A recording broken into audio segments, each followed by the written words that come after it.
Boa noite, pessoal. Boa noite, boa noite. Boa noite a todos. Fala, fala. Oi, Vanessa, Aline. Fala, Caio, boa noite. Juan, meu amigo Juan. Aninha, Cíntia. É isso aí. Oi, mãe. Pessoal, vamos entrando. Tá? Vamos entrando. Dona Luciana está entre nós.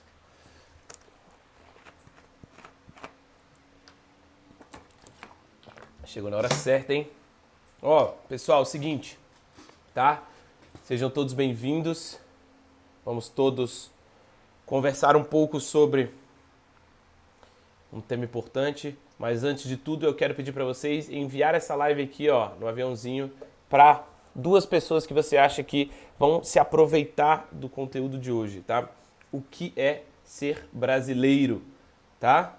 Então vamos lá, deixa aqui o seu like e já envia para as pessoas aí. Olá, olá, Giovana, Fernanda, Ana. Fala, pessoal, vamos entrando, vamos dar só um minutinho para a galera chegar, né? Vamos dar um minutinho para a galera chegar. Oi, Keila, seja bem-vinda. É isso aí. Fala, Gabi, seja bem-vinda. Pessoal, vocês estão me ouvindo bem? Como é que tá? Estão me ouvindo? Estão me vendo bem? Tá travando?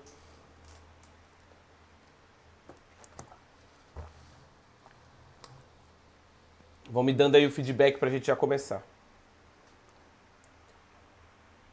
Como é que é? Estão me ouvindo bem? Tô sem som, de buenas? Beleza, então. Tranquilo. É isso aí. Vamos lá, vamos entrar. Tudo certo. Pessoal, é o seguinte, né?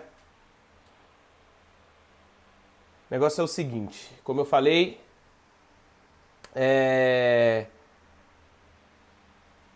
ontem a gente teve, né, de fato aí uma das maiores representações, né, populares de um aceno, seja ao governo, seja a passada, né, da linha aí do STF, mas a gente não vai falar de política hoje, tá? A minha intenção não é falar de política aqui com vocês, não nesse momento, né? Não nesse momento. A minha intenção aqui é única e exclusivamente única, tá? Ontem eu abri uma caixinha em 7 de setembro, ontem milhões de pessoas foram à rua, ontem milhões de pessoas saíram das suas casas, pegaram seus carros, pegaram o transporte público, pegaram o rumo à praça principal da sua cidade, pegaram ali, né, o sentido, né, botaram suas camisas verdes e amarelas, pegaram suas bandeiras e foram às ruas com um único e exclusivo pedido que é, cara, a gente não aguenta mais. A gente tem a sensação de que entra governo e sai governo, de que as coisas não mudam, né? Parece que isso nunca vai acabar. Isso que eu falo é a corrupção, é esse Estado, né, ineficiente. E aí então, né, nessa perspectiva eu abri uma caixinha hoje, uma caixinha de perguntas hoje, né? Eu abri uma caixinha de perguntas hoje e... Perdão.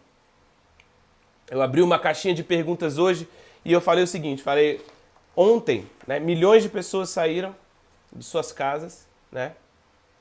Milhões de pessoas saíram de suas casas e o que vai mudar daqui pra frente, né?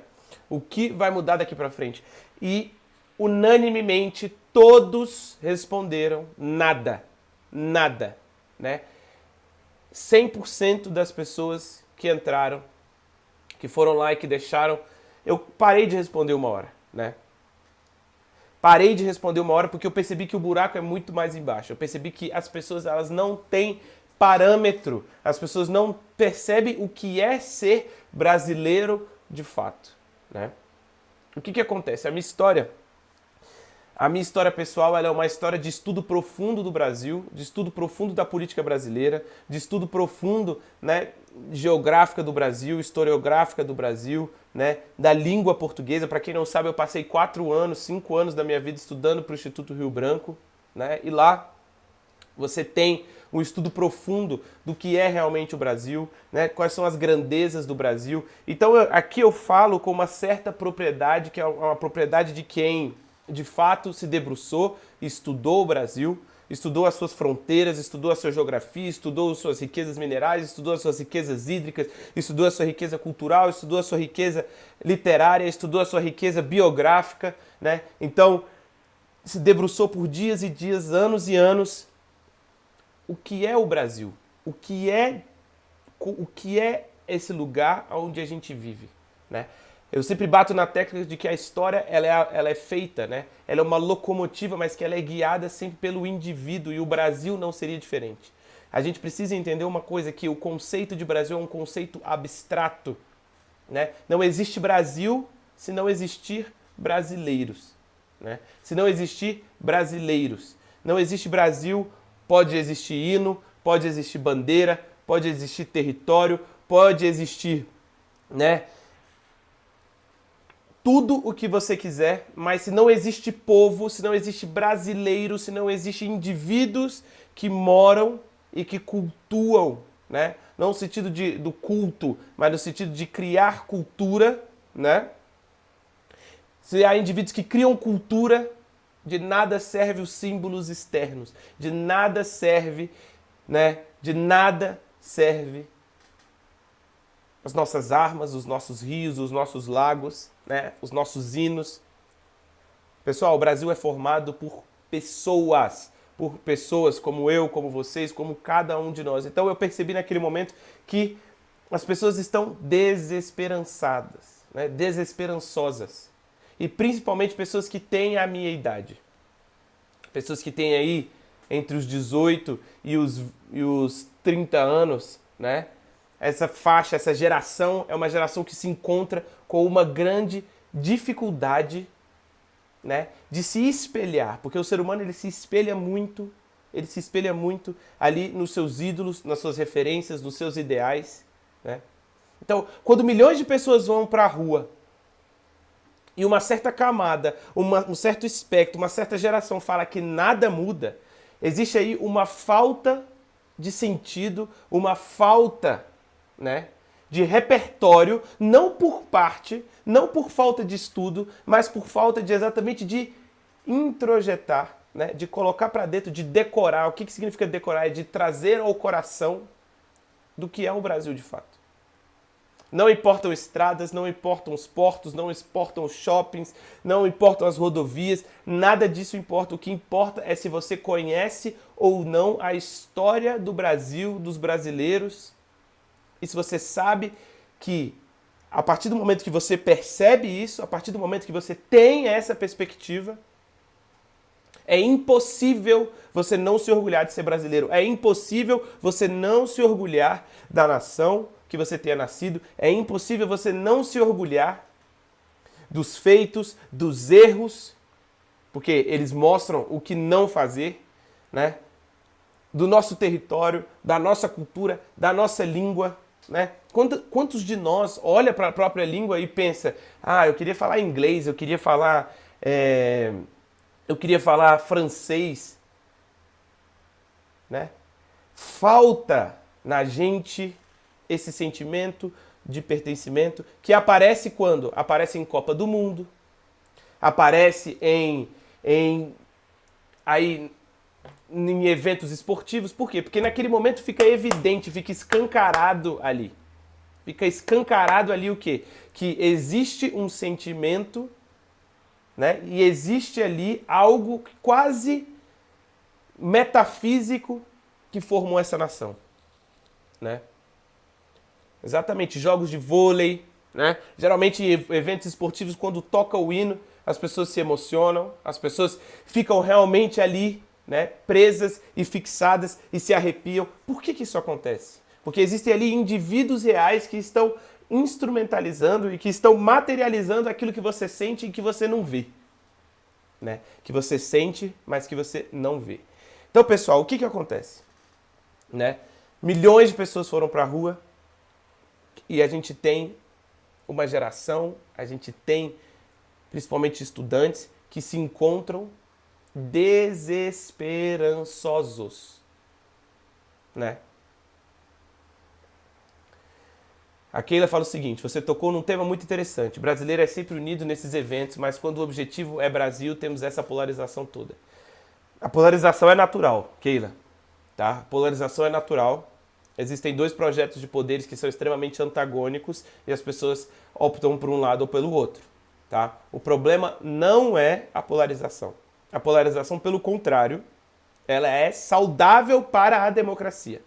Se você tem uma oposição forte, mas que joga dentro das quatro linhas, né? O que acontece? Você tem ali de fato uma maior fiscalização tanto de um lado quanto do outro. Tá? O problema é como acontecia antes e que não havia essa polarização. Né? Um teatro de tesouras, né? Uma conivência generalizada, e aí você tem os grandes escândalos. Se você tem um grupo político que fiscaliza outro grupo político, isso é salutar para a democracia. Tá? A primeira coisa que eu quero falar com vocês é o seguinte, é isso, foi essa experiência. E aí eu escrevi o texto, e no texto eu coloquei ali o seguinte, fala, cara, não dá para aceitar esse tipo de coisa, não dá para aceitar uma geração que é sem sal, uma geração que não sente o senso de responsabilidade, uma geração que ali, que não tá lutando, e quando eu digo lutar, não é ir às ruas, não é quebrar tudo, mas que é dar o melhor de si, né? Estudar mais, trabalhar mais, servir mais, ser melhor. Isso de fato é o sentimento de ser brasileiro. Exatamente, se houvesse uma geração morna, uma geração que vira e que fala, acho que não vai mudar nada, só vai piorar. E aqui não é nenhuma crítica às pessoas que mandaram perguntas na caixinha, porque ela é intencional. Tá? Ela é intencional. O Brasil vive hoje dois polos, o polo ufanista e o polo desesperançoso. E existe uma massa, que é a maioria, que está no meio termo, e esse meio termo, ele não age, ele não progride, ele não avança, ele não conquista. Né? Exatamente. Né? O que acontece? A gente fica desesperançoso, a gente fica nihilista com o Brasil, usando aqui um termo filosófico. Né? Por quê? Porque os nossos olhares estão focados em lugares onde eles não devem estar focados. Os nossos olhares estão focados em lugares onde eles não devem estar focados.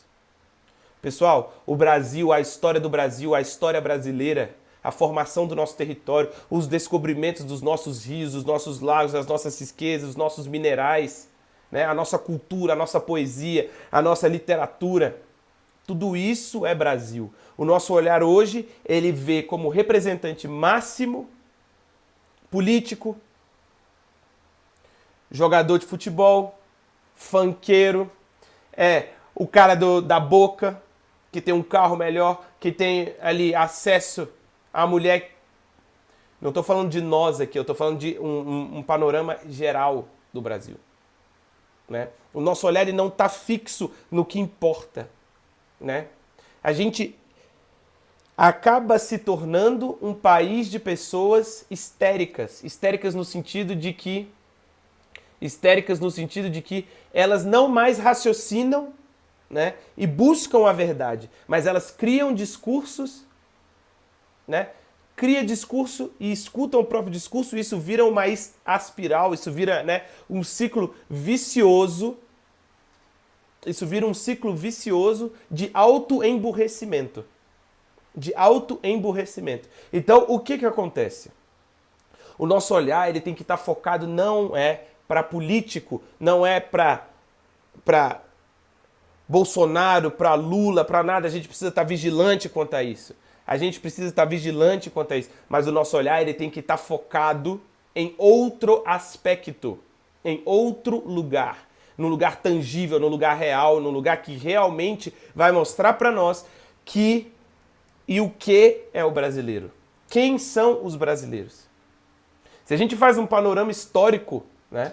Se a gente faz um panorama histórico e aí a gente entra mais no tema central dessa live, que é exatamente fazer essa introdução, que é exatamente fazer essas pinceladas, a gente tem uma gama, um repertório imenso do que é ser brasileiro. A gente tem um cabedal gigantesco do que o Brasil pode ser, através, né, das lentes do que ele já foi, né? Individualmente falando, pensando o Brasil, peneirando o Brasil, a gente encontra riquezas que nenhum outro lugar existe. É esse o ponto, é esse o ponto. Suzane, é esse o ponto. Políticos passam. Bolsonaro passa, Lula passa, mas a cultura brasileira como um todo, e essas pessoas influenciam a cultura brasileira de um modo positivo, de um modo negativo, e aí vai depender da sua leitura, né? Mas o que fica é exatamente o núcleo duro, né? O que fica aí é exatamente um núcleo duro que a gente chama de cultura, biografia, riquezas naturais, tá?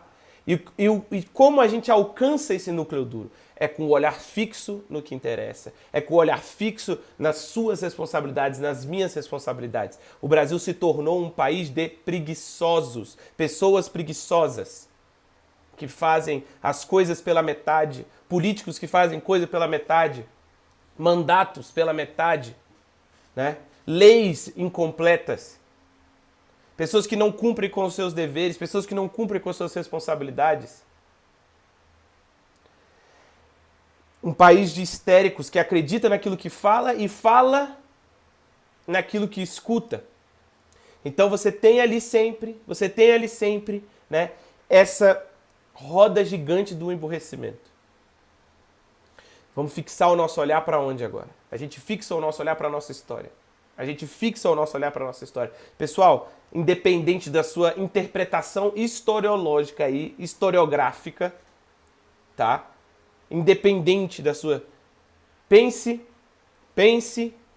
vocês homens, então, Arthur, Diego, né?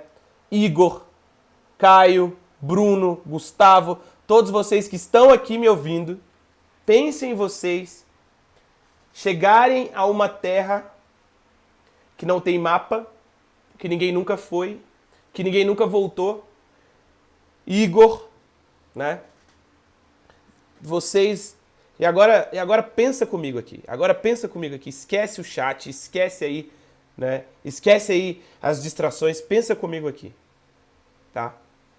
Pensa o que é você atravessar um mar inteiro, atravessar um oceano inteiro, sem saber o que tem do outro lado e chegar a uma terra onde nunca ninguém foi. Pensa o que é você, né? Após os primeiros anos ali, você entrar mato adentro, você entrar floresta adentro, sem saber quais animais estão ali, que tipo de pessoas você vai encontrar, que tipo de animais você vai encontrar, que tipo de peçonha, né? A nossa história, pessoal, é a história dos navegantes, dos bandeirantes. A nossa história é a história de grandes personalidades intelectuais que formaram o corpo da nossa pátria, uma pátria que tem tamanhos continentais e não por acaso. A nossa pátria é construída. Ela é construída para ser grande. Ela é pensada para ser grande. Por quê? Porque ela foi conquistada, ela foi delimitada e ela foi assegurada assim. Tá? Ela foi assegurada assim. Tá? A gente tem, por exemplo, os eventos da Farroupilha, pessoas que foram contra o Estado em algum momento, contra a taxação abusiva, né? E que gritaram, falaram, olha, eu, brasileiro, né, não aceito ser tratado dessa forma. Eu, brasileiro, não aceito ser tratado dessa forma. E se continuar dessa forma, eu prefiro me separar da minha pátria do que continuar sendo submisso dessa forma. O brasileiro é um povo corajoso, é um povo que luta pela sua terra, que luta pelos seus direitos, que luta ali de forma honesta, né? A gente faz uma passagem pela história, se a gente perpassa a história, a gente tem infinitos exemplos que fixam o nosso olhar de o que é verdadeiramente o Brasil, né? O que é verdadeiramente o Brasil, né? A gente entra mais assim nos conhecidos, então Dom Pedro I, cara, é um absurdo o que a literatura de aeroporto fez com Dom Pedro I, com Dom João VI e com Dom Pedro II. É um absurdo, é um desserviço ao país, um Laurentino Gomes da vida, é um desserviço para a sociedade brasileira, um cara que escreve um livro, né, focado só no que não presta, tá? Você pega a história de Dom João VI, você pega a história, né, essa simbiose entre Portugal e Brasil, essas nações irmãs. O que você tem ali? Você tem um período onde Napoleão cortava a cabeça de todos os reis da Europa. Todos os reis da Europa foram destronados por Napoleão. Menos um. Menos um. Dom João VI, ele reúne a sua corte, ele reúne os seus ministros, ele reúne os seus conselheiros, ele entra num navio, atravessa um oceano e não foge. Ele não foge. Numa guerra, você precisa saber quando o adversário é maior do que você. E era exatamente isso que Dom João VI vai fazer. Tá? É exatamente isso que Dom João VI vai fazer. E Napoleão, nos seus últimos dias de vida, tá? Nos seus últimos dias de vida, ele vai se referir a Dom João VI como: ele foi o único que me enganou. Ele foi o único que me enganou. O homem que conquistou o mundo inteiro foi enganado, foi vencido por um pai brasileiro, por um grande brasileiro, por um homem que atravessou as águas meses e meses para chegar até o Brasil. Dom Pedro I, ele vai largar o próprio filho.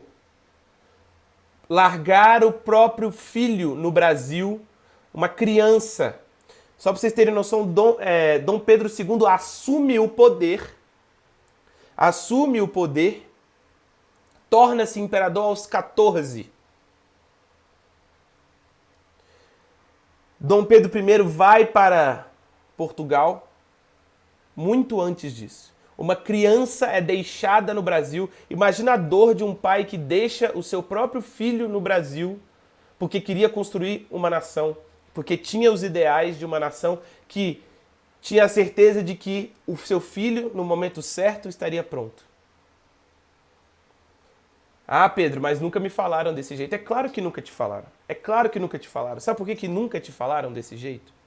Porque as pessoas, elas desumanizam a história. As pessoas, elas tiram a humanidade da história. E elas só colocam a humanidade aonde convém. Aí tem humanidade, né? Você encontra ali grandes feitos heróicos, né? Em Prestes.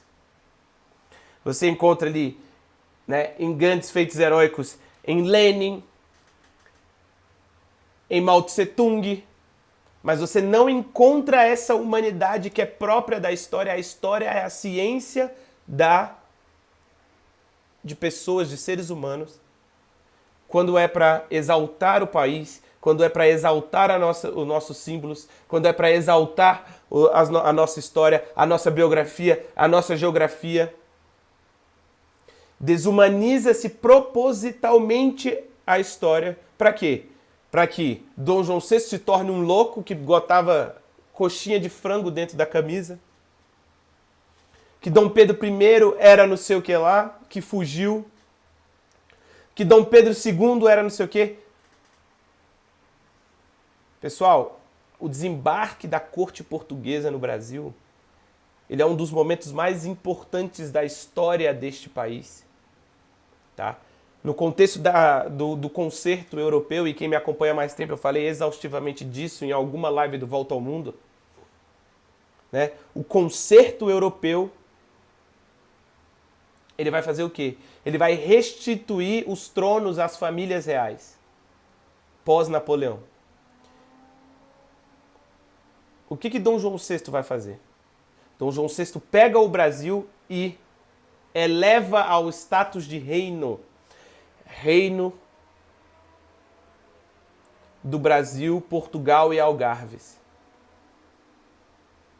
Tá? O Brasil se torna o primeiro e único império das Américas, com uma cultura forte, com uma tradição forte, com uma responsabilidade forte, tá? Então, o seguinte, o que a gente tem, né, com a chegada? A gente tem toda essa construção de uma sociedade, né, que é feita a partir dos moldes pensados, mas que é propositalmente colocada para baixo. E é por isso que torna-se uma geração desesperançosa. Torna-se uma geração de pessoas que não estão interessadas em nada. Em fazer nada, em trabalhar em nada, em estudar em nada, em produzir nada, em servir ninguém, tá? Pessoal, pra gente não ficar só, né, em exemplos antigos aí, e a gente dá uma celeridade, essa live vai ser menor, eu pretendo ir até ela aí até 9h20 só, né? Acabou de terminar a Paralimpíada, tá? Acabou de terminar a Paralimpíada.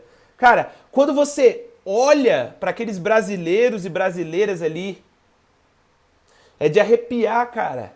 É de arrepiar, porque pessoas que não têm nenhuma necessidade especial, né?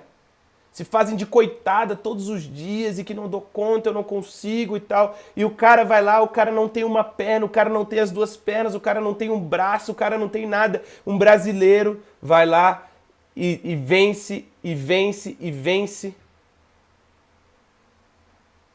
Tá? Uma Paralimpíada, ela é o retrato do que é o Brasil, e não um político. Uma Paralimpíada, ela é o retrato do que é o brasileiro, e não um político. Foca no que é importante, foca no que é o Brasil de verdade. Tá? Político tá lá para ser fiscalizado. Para ser fiscalizado. Um deficiente físico, quando ele pula, uma pessoa com deficiência, quando ela pula numa piscina, e ela chega ao outro lado, e ela bate o recorde, ela ganha a medalha sem patrocínio, sem apoio, com piada, com todo mundo fazendo chacota, todo mundo que olha para ela acha que ela é um coitado, acha que ela é um... É esse cara que pula na piscina, que atravessa, que bate o recorde, que ganha medalha, que é classificado para a Paralimpíada. Esse é o brasileiro, cara. Esse é o brasileiro de verdade. Esse é o brasileiro de verdade. O pessoal da Toca de Assis, que limpa ferida de mendigo na rua e que ninguém sabe o nome. Que pega craqueiro na Cracolândia, tendo overdose, leva para o hospital, trata. Porque enxerga ali no outro um outro brasileiro, um outro ser humano. Isso é o Brasil de verdade. Esse é o brasileiro de verdade. Esse é o que não foge à luta. É desses aí que o hino está falando. Esse é o brasileiro. Verás que o filho teu não foge à luta. É esse, é um atleta paralímpico. É esse da Toca de Assis que vê num craqueiro, que vê num mendigo. Quantos mendigos você passa na rua e quantos ali você se compadece? Quantos você se compadece ali? Né? Você enxerga ali um outro brasileiro? Você enxerga ali uma outra pessoa, um outro ser humano? Não, porque o nosso olhar ele está fixado no que não é importante. No que não é importante. Eu tenho aqui o prazer de ter alguns amigos que são bombeiros. Né? Eu não sei se a Suzane está aí, se o JP vai assistir alguma hora. Mas eu falo especialmente para eles dois. Né? Pessoal de Brumadinho, pessoal que entra na floresta. Ó a Suzane aí. Pessoal que entra na floresta em chamas, pessoal de Brumadinho, pessoal, os bombeiros militares, que dão a vida, que fazem de todo dia, uma nova chance de servir, de servir, de servir, de servir.